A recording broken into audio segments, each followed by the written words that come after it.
ಇವತ್ತಿನಿಂದ SIR ಪ್ರಕ್ರಿಯೆ ಶುರುವಾಗ್ತಾ ಇದೆ. ಒಳ್ಳೆಯದೇ. XIR ಪ್ರಕ್ರಿಯೆ ಆಗ್ತಾ ಇರೋದು ಒಳ್ಳೆಯದು.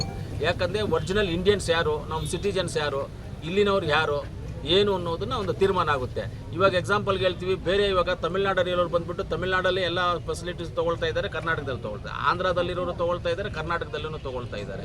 ಅಂಥವರು ಡಿವೈಡ್ ಇತ್ತು. ಆಂಧ್ರದವ್ರು ನೀವು ಆಂಧ್ರಲ್ಲಿ ತೊಗೊಳ್ಳಿ, ಕರ್ನಾಟಕದವ್ರು ಕರ್ನಾಟಕ ತೊಗೊಳ್ಳಿ.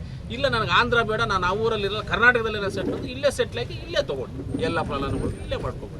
ಅದು ಒಳ್ಳೇದಾಗುತ್ತೆ. ಅವ್ರವ್ರದ್ದು ಒರಿಜಿನಾಲಿಟಿ ಬಂದು ಸಿಕ್ಬಿಡುತ್ತೆ ನಮಗೆ. ಅದರಿಂದ ಒರಿಜಿನಾಲಿಟಿ ಸಿಗೋದ್ರಿಂದ ಒಳ್ಳೆಯದು. ಆಮೇಲೆ ಇನ್ನೊಂದೇನು ಅಂದರೆ ಬೇರೆ ಬೇರೆ ದೇಶಗಳಿಂದ ಇವಾಗ ಬಾಂಗ್ಲಾದೇಶ ಅವರು, ಬರ್ಮಾದವರು, ಶ್ರೀಲಂಕಾದವರು, ಈ ಥರ ನೇಪಾಲ್ ಅವರು ಎಷ್ಟೋ ಲಕ್ಷಾಂತರ ಜನ ಬಂದು ಇಲ್ಲಿದ್ದಾರೆ. ನಮ್ಮವ್ರು ಸಿಗೋ ಫಲಾನುಭವಿ ನಮ್ಮವ್ರಿಗೆ ಯಾರ್ಯಾರಿಗೆ ಸಿಗಬೇಕು ಅದೆಲ್ಲ ಅವ್ರಿಗೆ ಹೋಗ್ತಾ ಇದೆ. ಅಂಥವ್ರಿಗೆ ಯಾಕೆ ಕೊಡಬೇಕು? ನಮ್ಮ ದೇಶದವ್ರಿಗೆ ಇಲ್ಲದೇ ಇರೋರಿಗೆ ಯಾಕೆ ಕೊಡಬೇಕು ನಾವು?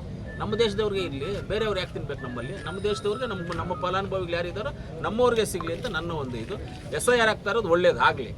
ಅದು ನಾನು ಅಷ್ಟೇ ಹೇಳೋದು. ಆಫೀಸರ್ಸ್ ಆಲ್ರೆಡಿ 2 ಸಲ ಮೀಟಿಂಗ್ ಮಾಡಿದ್ದೀನಿ. ನಾನು ಮೀಟಿಂಗ್ ಮಾಡಲ್ಲ ಹೇಳಿದ್ರಿ, ಕಾನೂನುಬದ್ಧವಾಗಿ ಕರೆಕ್ಟಾಗಿ ಏನಿದೆ ಅದನ್ನೇ ಮಾಡಿ. ಏನು ಉಲ್ಟಾ ಪಲ್ಟಾ ಯಾರೋ ಹೇಳಿದ್ದೆಲ್ಲ ಕೇಳ್ಬಿಟ್ಟು ಉಲ್ಟಾ ಪಲ್ಟಾ ಏನಿದೆ ಅದು ಒರಿಜಿನಾಲಿಟಿ ಮಾಡಿರ್ತೀವಿ. Thank you.